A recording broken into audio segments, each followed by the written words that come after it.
हमारा आपसे मैं 20 से 30 मिनट समय ले रहा हूँ, 20 से 25 मिनट दे दीजिए समय, और सारा इंपॉर्टेंट पॉइंट आप समझ कर जाएंगे, ये मेरा गारंटी है यदि आप इस वीडियो को अंतिम तक देखते हैं तो यहाँ पे हम लोग legal duties, statutory protection, landmark judicial precedent सब कुछ को डिस्कस करेंगे। तो हम पेइंग बैंकर की responsibility, legal duty, statutory protection, right, इन सब को डिस्कस करेंगे। तो दोस्तों सबसे पहले शुरुआत करते हैं लीगल सेक्शन से रिलेटेड। ये टेबल बनाया गया है, आपके मैकमिलन बुक से कंटेंट लिए गए हैं। तो सबसे पहला आता है कि section number 6 of the NI act, please याद रखिएगा। सेक्शन नंबर 6 कहता है कि देखो जो चेक है ना वो bill of exchange drawn on a specified banker है। तो एग्जाम में जब भी डेफिनेशन बेस्ड एमसीक्यू आए, ये चेक की नेचर पर कंसेप्चुअल सवाल आए, सेक्शन 6 आपका एंकर पॉइंट है। फिर आता है दोस्तों सेक्शन नंबर 10। सेक्शन नंबर 10 है दोस्तों एनआई एक्ट का पेमेंट इन ड्यू कोर्स। मतलब 3 कीवर्ड याद रखिए इसके लिए। पहली बात तो गुड फेथ, दूसरी बात की नो नेग्लिजेंस, और तीसरी बात की according to the apparent tenor. तीसरी बात क्या है दोस्तों? एपरेंट टेनर है, एपरेंट टेनर ऑफ इंस्ट्रूमेंट, समझे? तो good faith, no negligence plus apparent tenor, ये तीनों वर्ड याद रखिएगा। ये कंसेप्ट पेइंग बैंकर प्रोटेक्शन का फाउंडेशन बन जाता है, सेक्शन नंबर 10। फिर आता है सेक्शन नंबर 31 यानी liability of the drawing bank. Liability of the drawing bank मतलब सेक्शन 31 क्लियरली बोलता है कि देखो ड्रॉइंग बैंक की ड्यूटी है कस्टमर के सफिशिएंट बैलेंस होने पर चेक ऑनर करना, टू ऑनर द चेक। यदि कस्टमर का सफिशिएंट बैलेंस हो तो, अगर बैंक गलत तरीके से डिसऑनर कर देता है तो ये स्यू किया जा सकता है रॉन्गफुल डिसऑनर के लिए। मैं फिर से बता दूं दोस्तों, सेक्शन नंबर 31 क्लियरली बोलता है कि ड्रॉइंग बैंक की ड्यूटी है कस्टमर के सफिशिएंट बैलेंस होने पर चेक को ऑनर करेगा। सफिशिएंट बैलेंस है तो चेक का ऑनर करेगा। ये कौन करेगा? बैंकर करेगा, राइट। अगर बैंक गलत तरीके से डिसऑनर कर देता है तो ये स्यू किया जा सकता है, it can be sued, right, it can be sued for dishonour, ये याद रखेंगे। फिर आता है दोस्तों सेक्शन नंबर 85 जो कि पेइंग बैंक को प्रोटेक्शन देता है, लिखा है ना protection to the paying banker. तो खासकर ऑर्डर या बियरर चेक वाले केस में, तो अगर मान लीजिए बैंक ने बोनाफाइड या विदाउट नेग्लिजेंट पेमेंट किया है तो सेक्शन 85 उन्हें प्रोटेक्ट करता है। तो ये प्राइमरी शील्ड है दोस्तों बैंक के लिए, सेक्शन नंबर 85। तो बैंक ने यदि बोनाफाइड, कीवर्ड को याद रखिएगा, बोनाफाइड या बिना नेग्लिजेंट, विदाउट नेग्लिजेंस, राइट, यदि बोनाफाइड या विदाउट नेग्लिजेंस बैंक ने यदि पेमेंट किया है तो सेक्शन 85 उन्हें प्रोटेक्ट करेगा, ठीक है। तो सेक्शन 31 है दोस्तों ड्रॉइंग बैंक की लायबिलिटी। सेक्शन नंबर 85 है कि पेइंग बैंक को मेजर शील्ड देता है ऑर्डर और बियरर चेक में। सेक्शन नंबर 89 है दोस्तों ये एक स्पेशल शील्ड देता है पेइंग बैंकर को। 89 अगर चेक में मान लीजिए अल्टरेशन है लेकिन वो अपरेंट नहीं है, यानी कि सरफेस लेवल देखने पर विजिबल नहीं है, तो बैंक को प्रोटेक्शन मिलती है प्रोवाइडेड पेमेंट जो हो वो ड्यू कोर्स में हुआ हो। अब ड्यू कोर्स क्या होता है हमने पिछले लेक्चर में डिस्कस किया था। तो दोस्तों कोई अपरेंट अल्टरेशन नहीं है तो प्रोटेक्शन है, यदि अल्टरेशन विजिबल है तो फिर प्रोटेक्शन नहीं मिलेगा। फिर दोस्तों सेक्शन नंबर 118 आता है, सेक्शन नंबर 118 जो कि प्री एजम्पशन है, बहुत इंपॉर्टेंट है एग्जाम के लिए। यह लॉ मान के चलता है कि जो इंस्ट्रूमेंट है वो कंसिडरेशन के साथ बनाया गया हो, राइट। सेक्शन नंबर 118 एक तरह का प्री एजम्पशन है। यह लॉ मान के चलता है कि जो इंस्ट्रूमेंट है वो कंसिडरेशन के साथ बनाया गया, राइट, और प्रॉपरली डेटेड है, डेट प्रॉपर होनी चाहिए, प्लस साइन जेन्यून होनी चाहिए, सेक्शन 118। बट ये दोस्तों रिवर्टेबल प्रिजम्पशन होता है, राइट, मतलब कि और सेक्शन 85 में जब बर्डन ऑफ प्रूफ की बात आती है तो सेक्शन 118 का रोल क्रिटिकल होता है। सेक्शन नंबर 128 जो है ये payment in due course of cross cheque की बात होती है। अगर मान लीजिए बैंक ने क्रॉस चेक को पेमेंट इन ड्यू कोर्स के प्रिंसिपल के साथ ऑनर किया तो बैंक को स्टैट्यूटरी प्रोटेक्शन मिल जाती है। तो जेआईबी में दोस्तों ये सेक्शन न्यूमेरिकल में पक्का पूछा जाता है। सेक्शन नंबर 244 है, देखिए दोस्तों जो चीज आपने छोड़ दिया है वो यहाँ पे आपको मिलेगा। तो दोस्तों ये एक अलग एंगल कवर करता है जो कि कंपनी के लिक्विडेशन से रिलेटेड है। किससे रिलेटेड है दोस्तों? कंपनी के लिक्विडेशन से रिलेटेड है हमारा सेक्शन नंबर 244। ये कहता है कि देखो जो लिक्विडेटर है ना वो एक सेपरेट बैंक अकाउंट ओपन करेंगे और डिपॉजिट करेंगे कंपनी के फंड को। लिखा है liquidator must open bank account and deposit the fund, यानी लिक्विडेशन फेज में बैंक के साथ संबंधित स्टैट्यूटरी ड्यूटी क्लियरली डिफाइंड है। ठीक है, यहां तक क्लियर है फ्रेंड्स। आगे बढ़ने से पहले आपको मैं बताना चाहता हूं कि हमने जेआईबी मई 2025 के लिए 75 डेज का मास्टर क्रैश कोर्स आपके लिए लॉन्च किया है। फ्रेंड्स इस क्रैश कोर्स में हमने 3 पार्ट में डिवाइड किया है सिलेबस को। एक ब्लिज वाला पोर्शन है, फिर एज वाला पोर्शन है और फाइनल फिनिश है। हमने अरेंज किए हैं दोस्तों इस प्रकार से कि जो हमारे सबसे महत्वपूर्ण, सबसे हाई वेटेज वाले मॉड्यूल हैं उसको हम लोग पहले कवर करेंगे और जो हमारे लो वेटेज है उसको बाद में कवर करेंगे। और दोस्तों आपको डेली 2 घंटा देना है, मॉर्निंग में 1 घंटा, इवनिंग में 1 घंटा, और 2 घंटा में आपको 2 यूनिट कवर करने हैं। कैसे कवर करने हैं तो वो मैं डेली आपको 20 से 30 मिनट का छोटा सा वीडियो देता हूँ। उस वीडियो में सारा इंपॉर्टेंट पॉइंट कवर होता है। वीडियो देखने के बाद आप तुरंत क्विज को अटेम्प्ट करते हैं, आप देख पाते हैं कि आपने कितना ग्रास्प किया है। क्विज आप मल्टीपल टाइम दे सकते हैं, एक बार नहीं मल्टीपल टाइम दे सकते हैं। तो दोस्तों ये सब चीजें आपको मिलती हैं। डेली क्विजेज मिलते हैं, 2 पेज का समरी नोट मिलता है, स्मार्ट नोट रहता है, और वीकेंड में आपको 3 से 4 घंटा देना होता है। तो दोस्तों फाइनल 10 डेज में आपको कैप्सूल कंटेंट भी मिलेगा, जिससे आपका रिवीजन बहुत ही एफिशिएंट होगा। ये सब चीजें आपको मिलती हैं 1699 के कॉस्ट में। केवल इतना ही नहीं, इसमें 30% का आपको डिस्काउंट भी मिलता है, और सिंगल सब्जेक्ट का भी एक्सेस है, कंप्लीट 4 सब्जेक्ट का भी एक्सेस है। सारे पीडीएफ डाउनलोडेबल हैं, वीडियोस डाउनलोडेबल हैं, आप इसे बार बार रिपीटेड देख सकते हैं। विशेष जानकारी के लिए मुझे व्हाट्सएप कर सकते हैं इस नंबर पर। चलिए दोस्तों वापस लौटते हैं सेक्शन नंबर 31 की तरफ, यानी इसको फिर से हाईलाइट करते हैं। देखिए दोस्तों इसमें कहता है कि जो ड्रॉई बैंक है ना, इसकी मैंडेटरी स्टैट्यूटरी ड्यूटी होती है कि जब कस्टमर के अकाउंट में सफिशिएंट फंड हो और चेक रेगुलर ऑर्डर में हो तो बैंक को ऑनर करना ही करना है। They are legally bound to honour the cheque, section 31। ठीक है, याद रखिएगा, एनआई एक्ट का बहुत इंपॉर्टेंट सेक्शन है। यदि वॉयलेशन हुआ तो फिर रॉन्गफुल डिसऑनर लायबिलिटी होगी। और एक और चीज मैंने आपको बताया कि अगर लिक्विडेटर अकाउंट के चेक आए तो उन्हें भी सेक्शन 31 के नॉर्म्स के हिसाब से प्रोसेस करना मैंडेटरी है, प्रोवाइडेड स्टैट्यूटरी कंडीशन मेट हो। चलिए ये बातें समझ में आ गई। अब दोस्तों मान लीजिए कि एक्सटेंशन यही कर रहा है कि अगर मान लीजिए लिक्विडेटर अपॉइंटेड है तो लिक्विडेटर के चेक भी सेक्शन 31 के नॉर्म्स के हिसाब से प्रोसेस किए जाते हैं। यानी लिक्विडेटर की स्टैट्यूटरी ड्यूटी कंपनी के सेपरेट बैंक अकाउंट ओपन करना, फंड डिपॉजिट करना, पेमेंट मैंडेट के अकॉर्डिंगली इशू करना। अब सबसे स्कोरिंग वाला पार्ट आता है इफ देन लॉजिक। ठीक है, तो दोस्तों देखिए, if cheque is properly drawn, signed and presented within banking hour, then banker must pay. यानी चेक रेगुलर ऑर्डर में हो, सिग्नेचर मैच करता हो, प्रेजेंटेशन लेजिटिमेट हो, तो पेमेंट तो करना ही करना है। फिर लिखा है if sufficient fund are available and properly applicable. तो कहने का मतलब क्या हुआ कि देखिए, अगर मान लीजिए सफिशिएंट फंड है, प्रॉपरली एप्लीकेबल है, तो पेमेंट वहां भी करना ही है। मतलब बैंक डिले या रिफ्यूज नहीं कर सकता। प्लीज याद रखेंगे, bank can not delay and bank can not refuse. Right, fund present मतलब पेमेंट डन। यदि मान लीजिए फंड इनसफिशिएंट है या यदि क्लियर नहीं हुआ है तो बैंक वहां पे रिफ्यूज कर सकती है, रिटर्न मेमो इशू किया जाता है। समझे? यानी अगर बैलेंस शॉर्ट हो या क्लियरिंग पेंडिंग हो, मान लीजिए कि आपका बैलेंस शॉर्ट है या मान लीजिए क्लियरिंग आपका पेंडिंग है, राइट, तो इन दोनों के दोनों केस में दोस्तों बैंकर अलाउड है डिसऑनर करने के लिए। राइट, तो then bank can refuse the return memo. ये banker wrongfully dishonour despite having fund, मतलब हेलो फ्रेंड्स, उसके बाद नेक्स्ट पॉइंट है कि अगर मान लीजिए बैंकर रॉन्गफुली डिसऑनर कर रहा है डिस्पाइट हैविंग फंड, मतलब तो बैंकर ही लायबल होगा ड्रॉर के लिए। मतलब इस लायबिलिटी का बेस होता है लॉस ऑफ क्रेडिट या रेपुटेशन डैमेज, यानी कस्टमर के की मगे हर्ट हुई, right, banker has to compensate. तो दोस्तों सेक्शन 31 का इफ देन रूल एग्जाम में डायरेक्ट एमसीक्यूज और केस स्टडी में हिट होता है। यानी क्लैरिटी सिंपल है, cheque valid plus fund available है तो पेमेंट करना ही करना है। अब इसमें क्रिटिकल एक्सेप्शन की हम बात करते हैं दोस्तों, जिनमें ये वो क्रिटिकल एक्सेप्शन है जिनमें बैंकर की नॉर्मल प्रोटेक्शन इनवैलिडेट हो जाती है। ये पॉइंट एग्जाम में डायरेक्ट स्टेटमेंट बेस्ड एमसीक्यूज में आते हैं।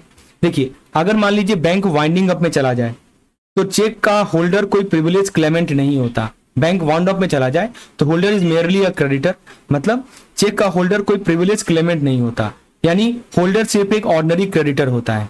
राइट, जैसे मान लीजिए, यानी उनका जो प्रायोरिटी है, प्रायोरिटी राइट वेनिश हो जाता है और वो नॉर्मल क्लेम लाइन में आ जाता है। तो in case of winding up holder has no preferential right, ये सही बात है। फिर आता है इग्नोर द क्रॉसिंग, मतलब अगर बैंकर ने क्रॉस चेक को ओवर द काउंटर पे कर दिया तो बैंकर लायबल होगा ट्रू ऑनर के लिए, जो भी लॉस हो रहा है उसके लिए, क्योंकि क्रॉसिंग का मतलब ही होता है अकाउंट पे ही, थ्रू अ बैंक ओनली। इसको वायलेट किया तो प्रोटेक्शन नहीं मिलेगी। फिर आता है पेमेंट इन ड्यू कोर्स, जो सेक्शन नंबर 10 में आता है। तो दोस्तों सेक्शन 10 डिफाइन करता है what qualifies as a payment in due course. तो दोस्तों according to the apparent tenor, ये याद रखिएगा, according to the apparent tenor, मतलब चेक जैसी सरफेस पे दिख रही है वैसे ही ट्रीट करना। कोई अल्ट्रेशन विजिबल हो और इग्नोर कर दिया तो प्रोटेक्शन चली जाती है। मतलब जैसे आपको फेस पे दिख रही है वैसे ही उसको ट्रीट किया जाए। राइट, यही होता है according to the apparent tenor. कोई अल्टरेशन यदि विजुअल हो, इग्नोर कर दिया तो प्रोटेक्शन चली जाती है। फिर आता है गुड फेथ, मतलब बैंकर की इंटेंशन ऑनेस्ट होनी चाहिए। बैड फेथ मतलब कोई प्रोटेक्शन नहीं मिलेगा। विदाउट नेग्लिजेंस मतलब सिग्नेचर मिसमैच, अल्टरेशन दिख रहा हो, डेट इरेगुलर हो, फिर भी आपने पेमेंट कर दी तो नेग्लिजेंस प्रूव हो सकता है ना, तो प्रोटेक्शन आपको नहीं मिलेगा, you will not get any protection. फिर आता है payment to the person in position, यानी इंस्ट्रूमेंट जिसके पोजीशन में है उसको पेमेंट होनी चाहिए, वरना ड्यू कोर्स नहीं मानेंगे। मतलब जिसकी पोजीशन में है इंस्ट्रूमेंट उसी को पेमेंट मिलना चाहिए। फिर आता है no reasonable ground for suspicion, मतलब ये हुआ कि अगर सराउंडिंग सर्कमस्टांस सस्पिशन है, जैसे मान लीजिए हैवी कैश विड्रॉल पैटर्न है, इंडोर्समेंट मिसमैच हो रहा है, टॉन इंस्ट्रूमेंट है और फिर भी बैंक पे करे तो प्रोटेक्शन लैप्स हो जाएगा। तो दोस्तों कनेक्टिंग द डॉट, हमने सेक्शन 10 और सेक्शन 85 को लिंक करते हैं। याद रखिएगा सेक्शन 85 के अनुसार दोस्तों प्रोटेक्शन तभी अप्लाई होता है जब सेक्शन 10 सेटिस्फाई हो। अब देखिए कैसे, यहाँ पे क्लियर हो जाएगा। तो दोस्तों अब देखते हैं वो एग्जैक्ट कंडीशन जिनके बेसिस पर सेक्शन 85 पेइंग बैंकर को प्रोटेक्शन देता है। तो बैंक अगर होल्डर को पेमेंट करता है, सेक्शन 85 की फुल प्रोटेक्शन मिलती है, यानी पेमेंट वैलिड हो, पेमेंट वैलिड हो और प्लस लायबिलिटी 0 हो। Right, hello hello. तो यहाँ पे लिखा है ना पेमेंट टू होल्डर प्रोटेक्शन मिलता है इसमें। अगर मान लीजिए चेक होल्डर ने अपने एजेंट के थ्रू पेमेंट रिसीव करने का अरेंजमेंट किया है, तो चेक होल्डर है, उन्होंने अपने एजेंट के थ्रू पेमेंट रिसीव करने का अरेंजमेंट किया है, तो ये डीम्ड पेमेंट टू होल्डर होता है, इसीलिए सेक्शन 85 प्रोटेक्शन मिलता है। फिर पेमेंट टू होल्डर्स एजेंट, तो अगर मान लीजिए बैंक अपने एम्प्लॉय को चेक देकर होल्डर ट्रीट नहीं कर सकता, जैसे इसका लैंडमार्क केस है दोस्तों bank of Bihar versus Mahavir Lal. ये कोई ordinary course of business, court ने बोला कि देखो ये कोई ऑर्डिनरी कोर्स ऑफ बिजनेस नहीं है, इसीलिए 85 का प्रोटेक्शन आपको यहाँ पे नहीं मिलेगा। तो बैंक ने क्या किया, अपने एम्प्लॉय को चेक देकर होल्डर ट्रीट नहीं कर सकता। फिर आता है पेमेंट टू ए स्ट्रेंजर, तो होल्डर नहीं, एजेंट नहीं, कोई रैंडम पर्सन चेक ले आए, अगर बैंक गारंटी वेरीफाई किए बिना पेमेंट कर दे तो ये नेग्लिजेंस का हाई चांस है, यहाँ भी प्रोटेक्शन नहीं मिलेगा। तो कहाँ मिलता है वो देखिए, होल्डर को मिलेगा, होल्डर के एजेंट को मिलेगा, लेकिन बैंक एम्प्लॉय को पेमेंट नहीं, पेमेंट टू स्ट्रेंजर नहीं। ठीक है, फिर आता है over the counter payment to liquidator, तो लिक्विडेटर के केस में स्ट्रिक्टली स्टैट्यूटरी रूल फॉलो होते हैं, ओवर द काउंटर कैश देना अलाउड नहीं है। इसका केस है मद्रास कोऑपरेटिव बैंक वाला। तो डायरेक्ट ओटीसी पेमेंट लिक्विडेटर को अलाउड नहीं है, ये हमारा स्टैट्यूटरी ड्यूटी का ब्रीच है। यहाँ पे 85 का कोई प्रोटेक्शन नहीं मिलेगा। तो कहाँ प्रोटेक्शन मिलता है, कहाँ नहीं मिलता है, ये समझना बहुत जरूरी है और यही सब पे केस स्टडी बनता है जी। ठीक है, तो अब हम आप दोस्तों आते हैं बैंकर लायबिलिटी का गोल्डन रूल, इसको बोलते हैं फोर्जरी डॉक्ट्राइन। समझिए दोस्तों, एक फोर्स सिग्नेचर जो होता है उसका 0 वैल्यू है लॉ में। राइट, मतलब लॉ कहता है कि देखो फोर्स सिग्नेचर नलिटी है, मतलब लीगली वो सिग्नेचर एग्जिस्ट ही नहीं करता। तो यदि मान लीजिए ड्रॉर का सिग्नेचर फोर्ज है तो कोई मैंडेट एग्जिस्ट नहीं करता, तो ड्रॉर ने साइन ही नहीं किया तो कस्टमर का मैंडेट एग्जिस्ट ही नहीं करता, तो बैंक कस्टमर के अकाउंट को डेबिट नहीं कर सकते। पेमेंट यदि कर दिया तो बैंक का लॉस है। फिर मान लीजिए ज्वाइंट मैंडेट में अगर एक भी सिग्नेचर फोर्स्ड है तो मैंडेट इनकम्प्लीट है, पेमेंट इनवैलिड है क्योंकि ज्वाइंट अकाउंट है, प्रोटेक्शन 0 है, प्रोटेक्शन नहीं मिलेगा बैंक को। कस्टमर का नेग्लिजेंट है, तो देखिए अगर ये बहुत इंपॉर्टेंट पॉइंट है, अगर सिग्नेचर फोर्स्ड है तो कस्टमर नेग्लिजेंट था, ये एक्सक्यूज बैंक यूज नहीं कर सकती। बैंक का ड्यूटी है कि कस्टमर का सिग्नेचर जानना बहुत ही एब्सोल्यूट चीज है। तो दोस्तों ये ध्यान रखेंगे। अब ये देखिए कुछ केसेस के नाम दिए गए, ये काम का चीज नहीं है। ठीक है, देख सकते हैं कैनरा बैंक का जो केस था उसमें कितना का अमाउंट था, 42 फोर्थ चेक मिला। राइट, जजमेंट था कि बैंक लायबल है इस केस में। रीजन यही था कि लास्ट सीरीज ऑफ 4 चेक थे, बैंक ने पैटर्न को डिटेक्ट ही नहीं किया, नेग्लिजेंस प्रूव हो गई। ज्वाइंट अकाउंट का एक फोर्जरी केस है, 11,000 रुपये का, एक सिग्नेचर फोर्स था, पेमेंट इनवैलिड बनाया गया, बैंक को लायबल बनाया गया। फिर आता है स्पेशल एग्जाम फेवरेट डेट 16 अप्रैल 1948। ठीक है, तो दोस्तों कुछ लैंडमार्क केसेस एंड लॉ यहाँ से न्यूमेरिकल बनते हैं, खासकर केस स्टडी फॉर्मेट में, इसीलिए लाया गया।